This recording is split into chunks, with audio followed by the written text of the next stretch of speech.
welcome to Module 3. Okay, you've made it this far, congratulations. And in Module 3 you're in for a real treat because we're going to discuss some of the most profound ideas that are existing in the world today, because we're going to use those profound ideas to take us into the most deepest levels of meditation that are possible. But first, just summarizing where we're up to. If you recall the 4 foundations of mindfulness, in Module 1 we really talked about mindfulness of body, about keeping your focus on the body, because the body is always with us and it's a great opportunity to bring the mind in from at least the outside world into what's happening in the body. And we have a lot of pains and aches and things when we're a beginner, so it's good to concentrate on the body and hopefully start to get that healed and cooperating with us in a way which will provide a good foundation for the mind. Now in Module 2 we talked a lot about technique, and we moved on to mindfulness of feeling, because when we moved to the breath we realize that the real distraction is not coming from the body per se, but feelings associated with the body. This is of course obviously true for emotional feelings, taking us away from our meditation object, but it's actually true also for physical feelings. In other words, let us say if we don't feel the aversion to the pain in the body, then our mind doesn't get distracted. So it's not so much that we feel pain, but we don't have that feeling, that negative feeling towards having pain. We're okay to sit with it. Of course, this doesn't mean that you abuse your body. You don't sit there masochistically while you're doing harm, but small pains we can sort of ignore. And we talked about the technique of bringing our mind over and over and over again back to the meditation object. And we discussed what at first seemed like a crazy idea, that in order to calm the mind, we must increase the workload on our mind. And we do more with our mind, because first of all, the first obstacle is to get the mind on something. Doesn't matter what, and it doesn't matter how much thinking is involved, as long as the mind is on the object that you say it's supposed to be on. So we give it lots to do so that it doesn't get so easily distracted and stays on the breathing and the counting and all of that.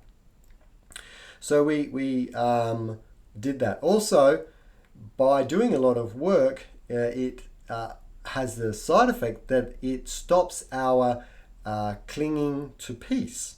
Yeah?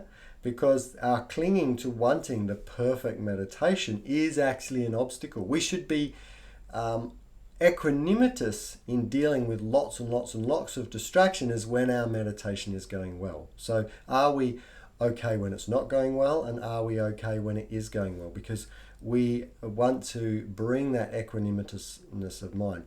So we start to build up those tolerances. But then we also practice doing lots and lots of hard work and then letting everything go and having mini breaks.